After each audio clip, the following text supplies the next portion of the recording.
The Masque of the Red Death by Edgar Allan Poe. The Red Death had long devastated the country. No pestilence had ever been so fatal or so hideous. Blood was its avatar and its seal, the madness and the horror of blood. There were sharp pains and sudden dizziness, and then profuse bleeding at the pores with dissolution. The scarlet stains upon the body, and especially upon the face of the victim, were the pest ban which shut him out from the aid and from the sympathy of his fellow men, and the whole seizure, progress, and termination of the disease were incidents of half an hour. But Prince Prospero was happy and dauntless and sagacious. When his dominions were half depopulated, he summoned to his presence 1,000 hale and light-hearted friends from among the knights and dames of his court, and with these retired to the deep seclusion of one of his crenulated abbeys. This was an extensive and magnificent structure, the creation of the prince's own eccentric yet august taste. A strong and lofty wall girdled it in. The wall had gates of iron. The courtiers, having entered, brought furnaces and massy hammers and welded the bolts. They resolved to leave men neither of ingress nor egress to the sudden impulses of despair or of frenzy from within. The abbey was amply provisioned. With such precautions, the courtiers might bid defiance to contagion. The external world could take care of itself. In the meantime, it was folly to grieve or to think. The prince had provided all the appliances of pleasure. There were buffoons, there were improvisatori, there were ballet dancers, there were musicians, there was beauty, there was wine. All these and security were within. Without was the Red Death. It was toward the close of the 5th or 6th month of his seclusion that Prince Prospero entertained his 1,000 friends at a masked ball of the most unusual magnificence. It was a voluptuous scene, the masquerade.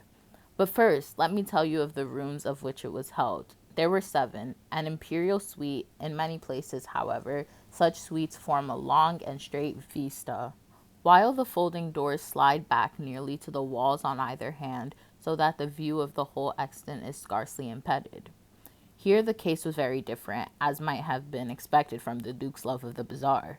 The apartments were so irregularly disposed that the vision embraced but little more than one at a time. There was a sharp turn at the right and left in the middle of each wall.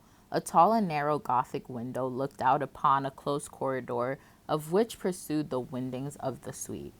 These windows were of stained glass, whose color varied in accordance with the prevailing hue of the decorations of the chamber into which it opened. That at the eastern extremity was hung, for example, in blue, and vividly blue were its windows. The second chamber was purple in its ornaments and tapestries, and here the panes were purple. The third was green throughout, and so were the casements. The fourth was furnished and lighted with orange, the fifth with white, the sixth with violet. The 7th apartment was closely shrouded in black velvet tapestries that hung all over the ceiling and down the walls, falling in heavy folds upon a carpet of the same material and hue. But in this chamber only, the color of the windows failed to correspond with the decorations. The panes were scarlet, a deep blood color.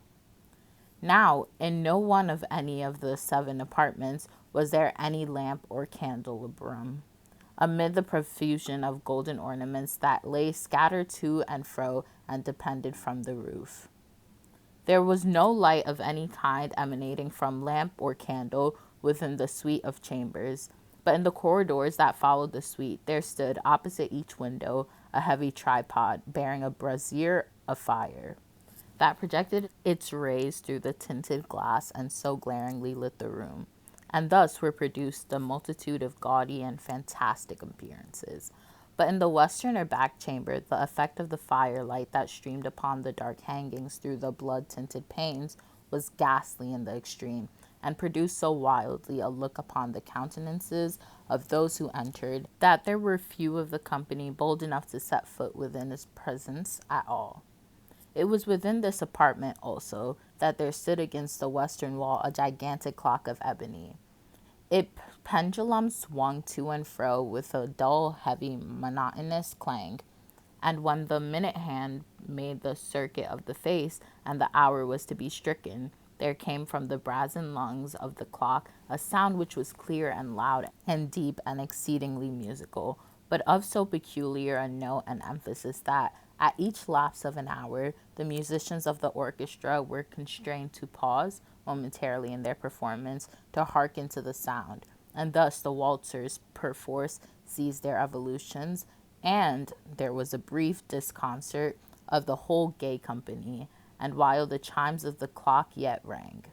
It was observed that the giddiest grew pale, and the more aged and sedate passed their hands over their brows as if in confused reverie or meditation. But when the echoes had fully ceased, a light laughter at once pervaded the assembly. The musicians looked at each other and smiled as if at their own nervousness and folly, and made whispering vows each to the other that the next chiming of the clock should produce in them no similar emotion. And then, after the lapse of 60 minutes, which embraced 3,600 seconds of time that flies, there came yet another chiming of the clock, and then were the same disconcert and tremulousness and meditation as before. But in spite of these things, it was a gay and magnificent revel. The tastes of the Duke were peculiar. He had a fine eye for color and effects. He disregarded the decor of mere fashion. His plans were bold and fiery, and his conceptions glowed with barbaric luster. There are some who would have thought him mad. His followers felt that he was not. It was necessary to hear and see and touch him to be sure he was not. He had directed in great part the movable embellishments of the seven chambers upon occasion of this great feat, and it was his own guiding taste which had given character to the masqueraders. Be sure they were grotesque. There were much glare and glitter and piquancy and fanatism, much of what has been seen in Hernani. There were arabesque figures which unsuited limbs and appointments. There were delirious fancies such as the madman fashion. There were much of the beautiful, much of the wanton, much of the bizarre, something of the terrible, and not a little of that which might have excited disgust. To and fro in the seven chambers stalked, in fact, a multitude of dreams, and these dreams writhed in and about, taking cue from the rooms and causing the wild music of the orchestras to seem as the echo of their steps. And anon there were strikes the ebony clock which stands in the hall of the velvet, and then for a moment all is still, and all is silent save the voice of the clock. Their dreams are stiff frozen as they stand, but the echoes of the chime die away. They have endured but an instant, and a light half-subdued laughter floats after them as they depart. And now the music swells, and the dreams live, and writhe to and fro more merrily than ever, taking hue from the many-timed windows through which stream the rays of the tripods. But to the chamber which lies most westwardly of the seven there are now none of the maskers who venture, for the night is waning away, and there flows a ruddier light through the blood-colored panes, and the blackness of the sable drapery appalls.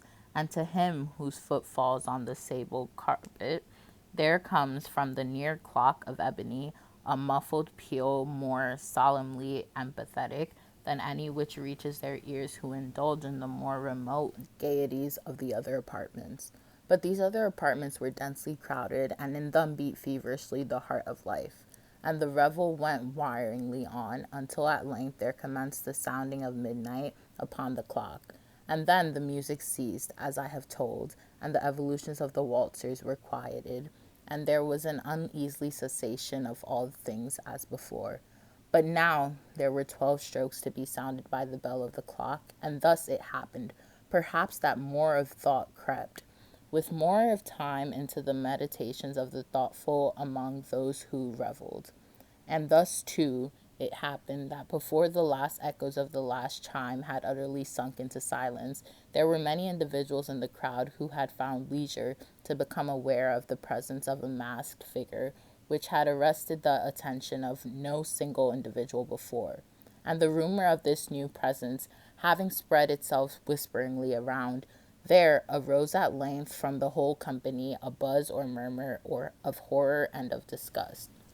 In an assembly of phantasms such as I have painted, it may well be supposed that no ordinary appearance could have excited such sensation. In truth, the masquerade license of the night was nearly unlimited, but the figure in question had out-Heroded Herod. and gone beyond the bounds of even the prince's indefinite decorum. There are chords in the hearts of the most reckless which cannot be touched without emotion. Even with the utterly lost, to whom life and death are equally just, there are matters of which no jest can be made. The whole company, indeed, seemed now deeply to feel that in the costume and bearing of the stranger neither wit nor propriety existed. The figure was tall and gaunt, and shrouded from head to foot in the habiliments of the grave. The mask which concealed the visage was made so nearly to resemble the countenance of a stiffened corpse that the closest scrutiny must have difficulty in detecting the cheat. And yet all this might have been endured, if not approved, by the mad revellers around. But the murmur had gone so far as to assume the type of the Red Death. His vesture was dabbled in blood, and his broad brow, with all the features of his face, was besprinkled with the scarlet horror. When the eyes of Prince Prospero fell on the spectral image, which with a slow and solemn movement, as if more fully to sustain its role, stalked to and fro among the waltzers, he was seen to be convulsed. In the first moment, with a strong shudder, either of terror or distaste, but in the next, his brow reddened with rage. "Who dares," he demanded hoarsely of the courtiers who stood near him, "who dares insult us with this blasphemous mockery? Seize him and unmask him, that we may know whom we have to hang at sunrise from the battlements." It was in this eastern or blue chamber in which stood Prince Prospero as he uttered these words. They rang throughout the 7 rooms loudly and clearly, for the prince was a bold and robust man, and the music had become hushed at the waving of his hand.